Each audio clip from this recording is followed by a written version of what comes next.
Y ya mismo tenemos comunicación, como decíamos, con Ana Natalucci, investigadora adjunta de CONICET con sede en Citra, donde dirige nada más y nada menos que el Observatorio de Protesta Social. Hola, Ana, ¿cómo te va? Buenas tardes. Diego Zaleca, Nicolás Bainón, saludos. ¿Cómo estás? Hola, ¿cómo están? Buenas tardes. Bueno, muy bien. Y si querés, hilo, ¿no? La primera pregunta con esto que venía diciendo. Veníamos dando un panorama de la situación actual. Da la sensación de mucho relajamiento en torno a la pandemia. Pareciera que, bueno, nos hace precio en estos momentos esta situación tan difícil que vive el mundo. Y parece también, decía yo, que en el marco de esta situación tan compleja que vive la Argentina en materia política y económica, no hay una conflictividad social a la altura de la situación que estamos viviendo. ¿Coincidís con esto o no? Creo que más que no hay una situación de conflictividad alta, lo que hay es una conflictividad muy parcial y muy sectorial. Es decir, si nosotros en otros periodos anteriores, por ejemplo, entre 2015 y 2019, veíamos marchas multitudinarias al centro de la capital federal, ahora lo que hay son conflictos más parciales, más localizados, más en algunos distritos, y eso me parece que tiene dos efectos inmediatos. Por un lado, esa idea de no visibilidad de la protesta, lo cual es un problema en términos de las propias demandas de los actores, y por otro lado, esta idea de no capacidad de respuesta por parte del Estado, ¿no? Es como si la protesta no fuera lo suficientemente visible. Y en ese sentido hay como menos respuesta. Y sí, otro fenómeno que observo es que hay muchas organizaciones con mucha capacidad de movilización que están optando más por estrategias más de negociación que de confrontación callejera. Y que esto también hace como otras características de coyuntura política. ¿Esto con qué tiene que ver? ¿Tiene que ver con una cierta afinidad ideológica? ¿Tiene que ver con cierta paciencia de entender que hay una pandemia de por medio? ¿Tiene que ver con que la situación no es tan grave?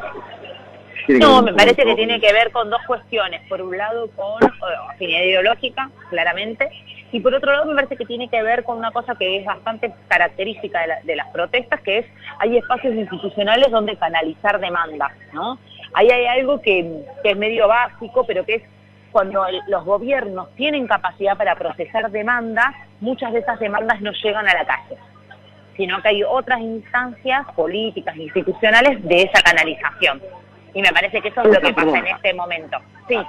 A ver si entiendo algo, Ana. Vos decís que en ese sentido hay una buena gestión del gobierno nacional para gestionar la conflictividad social. Digo, y pregunto esto porque en general se le achaca al gobierno que no está haciendo una buena gestión de gobierno.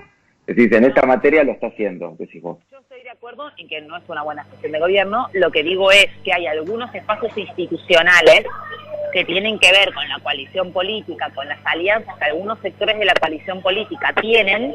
Esto es, que hay gente en las organizaciones adentro de la coalición de gobierno, en algunas áreas claves, que habilitan como cierto procesamiento de las demandas antes de que lleguen a la calle.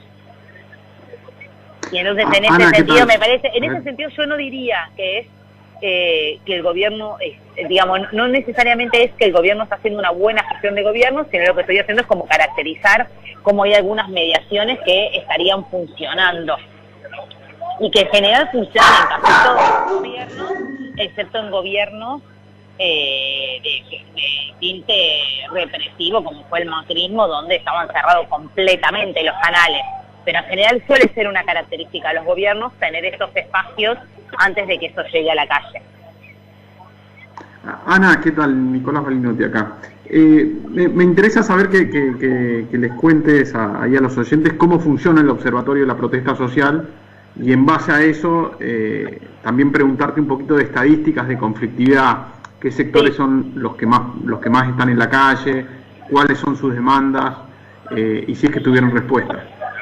Claro, ahí nosotros, el Observatorio de Protestas Sociales es un observatorio del CONICET. Nosotros, todos los que trabajamos ahí somos investigadores o becarios y becarias del CONICET, que tenemos sede de trabajo en el Centro de Innovación de los Trabajadores, CITRA, y lo que tenemos en el observatorio son tres líneas de análisis. Por un lado, hacemos un seguimiento cuantitativo de las protestas, de la cantidad de eventos de protesta. Por otro lado, lo que hacemos es un seguimiento más cualitativo de las protestas, es decir, hacemos un seguimiento más a los actores, más digamos, de seguimiento o de participación en eventos, que las organizaciones impulsan, etcétera. Y después tenemos una base sobre políticas sociales y laborales, de modo de pensar cómo es la respuesta del Estado a muchas de las demandas que las organizaciones, sobre todo sindicales y de la economía popular, tienen. Y en términos de conflictividad, lo que se ve es esto para mí. Que eso se ve desde marzo de 2020. Yo diría que es una característica de la pandemia. Por eso no lo asociaría, esto que me decía Diego antes, no lo asociaría a una buena gestión del gobierno, sino que lo asociaría más como un clima de época. Digamos, como una cosa, como una primera impresión que tengo. Porque todo esto va pasando como en el mismo momento que lo vamos pensando, ¿no? Y eso tiene como cierta temporalidad muy reciente.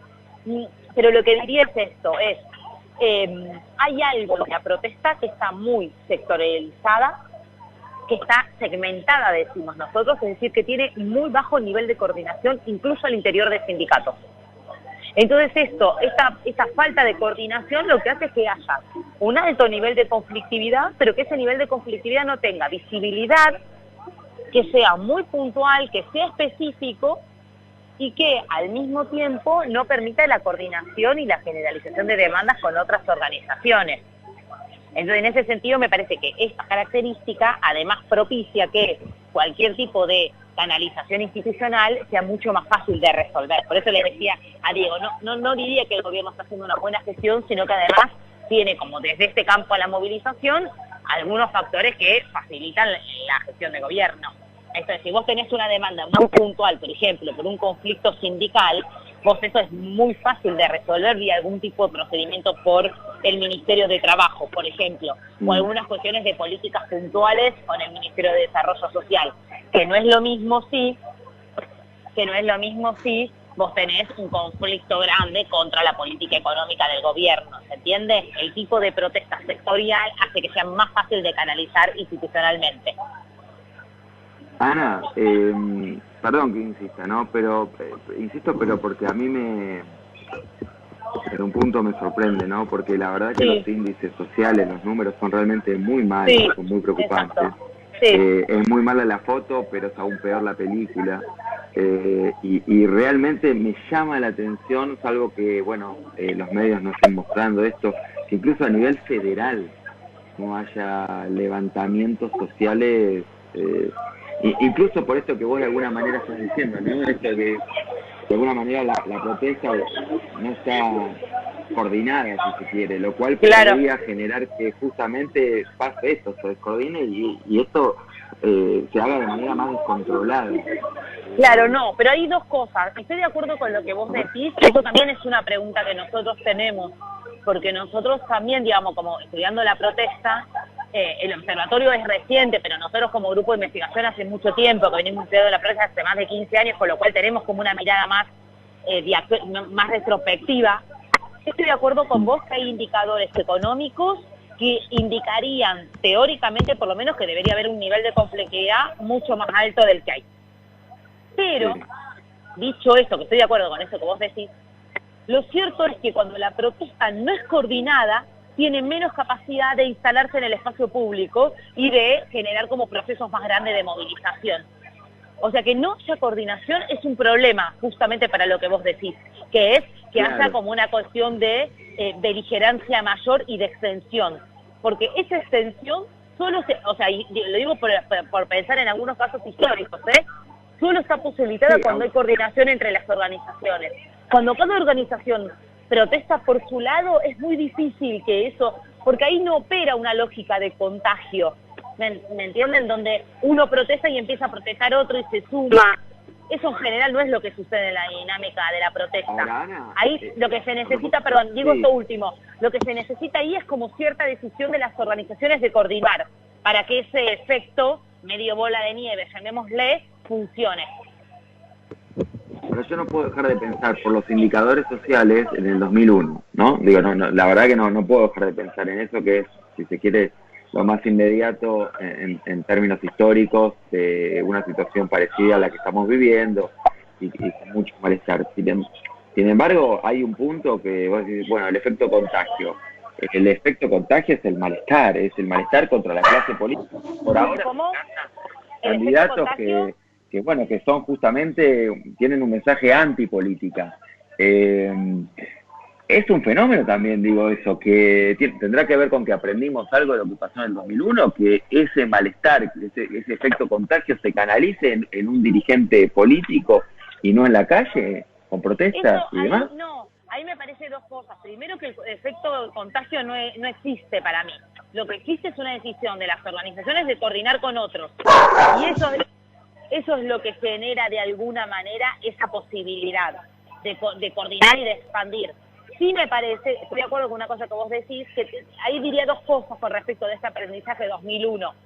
Hay un aprendizaje, hay algo que las organizaciones repiten todo el tiempo, que es cuando hay situaciones de crisis como la del 2001 y hay salidas autoritarias o por vía autoritaria como la del 2001, los que más terminan perdiendo son los sectores populares y las organizaciones en términos de la crisis.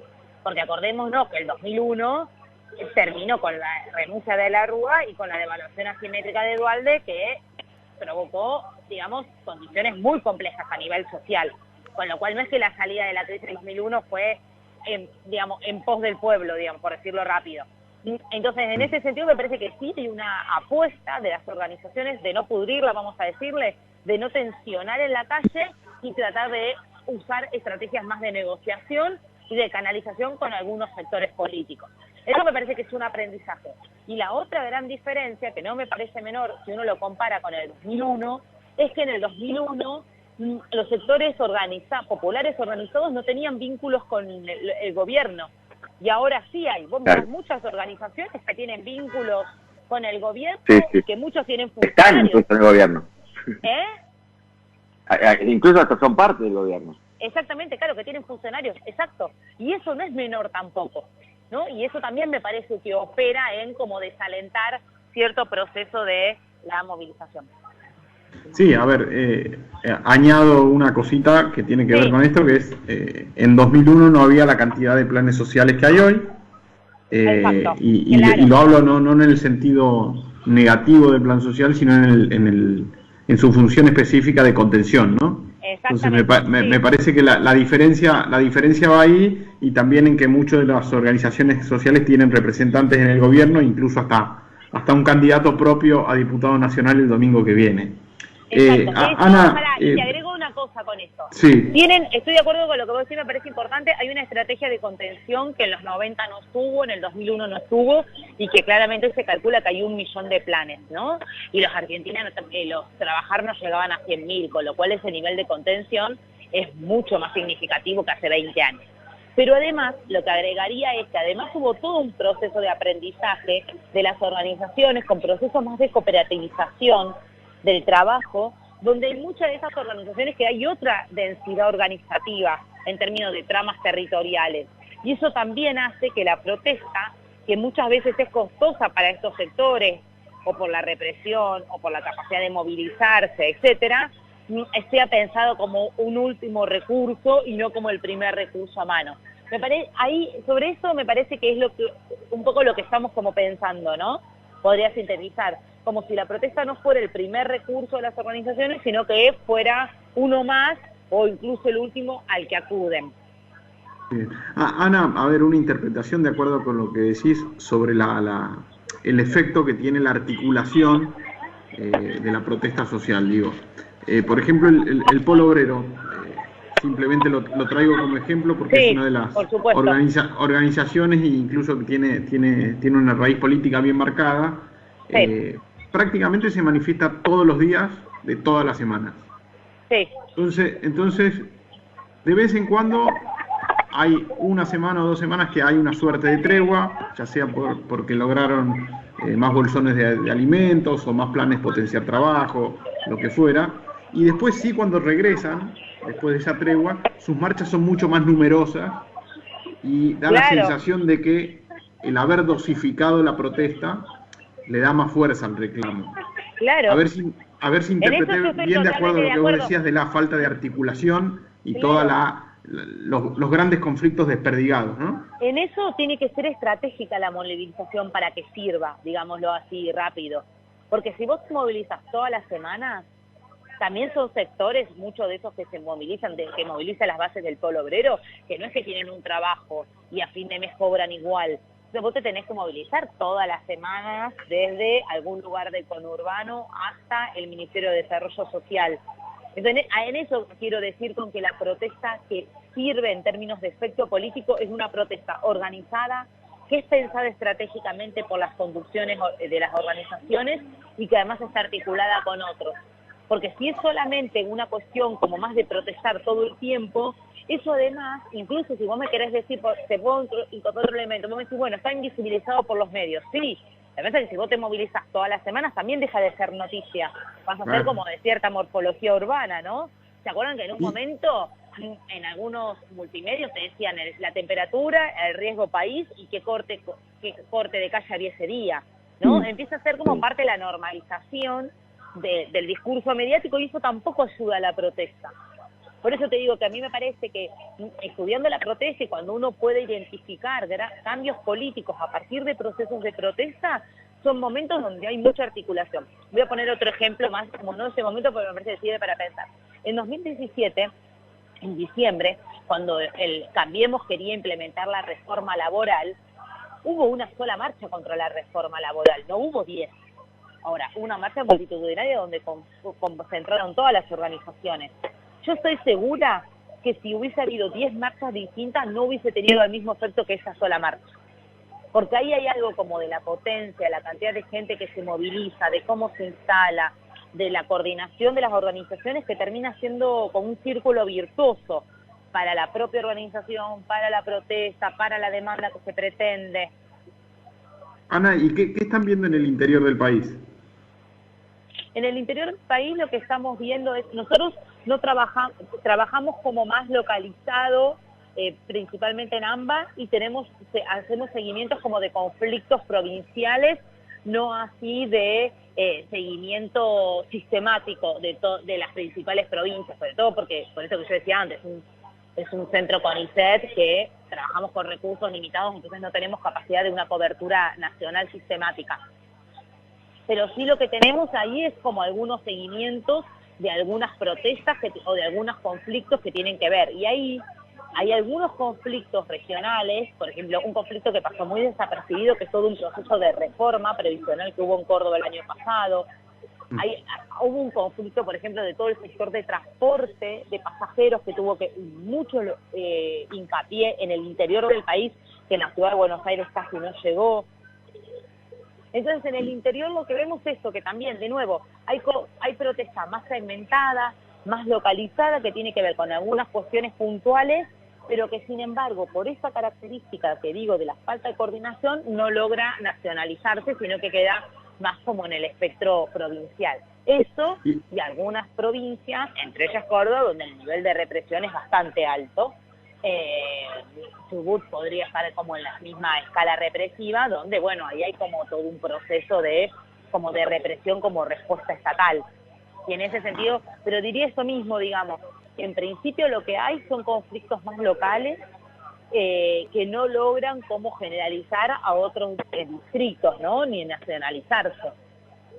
Ana, lo último, y quiero ver qué proyecciones manejan o qué imaginas vos que puede ser en lo relativo a la conflictividad social, lo que puede suceder a partir del lunes y hasta fin de año, ¿no?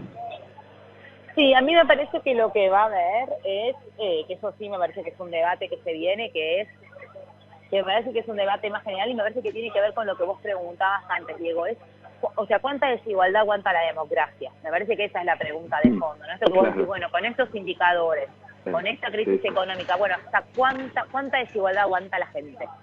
Y me parece que en eso, en todos diciembre, ya sabemos que los diciembre son álgidos a nivel de movilización en la Argentina, me parece que va a haber un conflicto creciente porque efectivamente la situación económica es gravísima y no pareciera que vislumbrara como algún tipo de recuperación, o la recuperación, la llamada recuperación económica, evidentemente no está filtrando para ningún lado, excepto para los grupos dominantes. Entonces yo ahí sí visualizo como cierta presión por parte de algunos sectores que tengan que ver con o recuperar salario o que tengan que ver con mejorar condiciones de vida en situaciones gravísimas como las que estamos atravesando. Y en eso sí visualizo como cierta idea de agudización. Hay como un divorcio muy profundo, ¿no? Entre la dirigencia política, sindical también, y las bases, ¿no? Yo creo entonces digo, en este contexto... Sí, ¿sabés qué me parece? No, y como de acuerdo a lo que vos decís, me parece que sí, cuando hace poco, analizando, digamos, como el cierre de lista del Frente de Todos y el rol del sindicalismo ahí, una cosa que a mí me parece preocupante, y en eso sí veo como cierta idea, como cierta resonancia del 2001, es como cierta autorreferencialidad de la élite política, ¿no? Como que las organizaciones tienen demandas, tienen protestas, pero aún así, pareciera contradictorio con lo que decía antes de las mediaciones que se entablan para procesar el conflicto, pero aún así pareciera que la élite partidaria no acusa recibo, ¿no? O sea, hay un problema gravísimo con el trabajo y la élite partidaria del gobierno lanza un plan como el llamado Puente, que es muy parecido al plan Empalme, y te instala una discusión que es anacrónica de cómo convertir los planes en trabajo. Es una discusión que es vieja, que está como, dice, como rancia. Y en ese sentido a mí sí me preocupa que hay algo, como que empieza a haber como cierta mirada de que la élite política no responde. Lo que pasa que ahí, lo que no sé es cuánto de la memoria sobre la salida del 2001, que me parece que ahí sí es como distinta de los sectores populares, de los sectores más militantes, que quedó de ese 2001, ahí no sé hasta cuándo esa memoria de, bueno, en las crisis lo que más perdemos somos las organizaciones y los sectores populares, no sé hasta cuánto aguante si la situación efectivamente se vuelve como tan apremiante, ¿no? Como pareciera que va a seguir sucediendo en el corto plazo. Es raro, y esto si querés es personal, Ana, porque quizás es parte de un shock postraumático, pero yo del 2001 me voy inmediatamente al 2002, 2003, cuando hay como cierto rebote, cuando la cosa está más acomodada, cuando viene el gobierno de Kirchner para muchos, y probablemente coincida el mejor... por lo menos en términos económicos y sociales, desde la recuperación de la democracia hasta acá, digo, la verdad que es verdad que hay recorte, ¿no? Seguramente ese 2001 hasta 2003, o por lo menos personal, digo, cuesta recordar cómo fue su salida. No, y además porque acordémonos que Duhalde, además de la devaluación asimétrica, implementó la llamada política palos y planes. Eso termina en la masacre de Puente Pueyrredón del 26 de junio, pero hay un nivel de desmantelamiento. Termina con el gobierno, pero los meses anteriores hasta ese 26 de junio, cuando uno mira incluso los diarios hegemónicos, lo que uno ve es que hay un nivel de represión, de criminalización y de persecución política en los territorios que es impresionante. Entonces, en ese sentido, creo que la memoria no es solamente como la salida por arriba con Duhalde, sino que también después eso se plasmó en cierta represión, en una profunda represión territorial, y eso termina calando hondo la represión, ¿no? O sea, me parece que eso deja como huellas en los cuerpos, en las memorias, en qué decisiones se toman después. Bueno, la verdad que es muy interesante, Ana, la charla contigo. Ojalá, bueno, repitamos. La verdad que el contexto social y económico permite pensar que vamos, lamentablemente, no por vos, sino por los temas que estamos tocando, da para pensar que vamos a repetir la charla. Sí, cuando quieran. Muchas gracias, Ana. Muchas gracias a ustedes. Hasta luego. Ana Natalucci, investigadora adjunta de CONICET con sede en Citra, donde, bueno, se dirige el Observatorio de Protesta Social.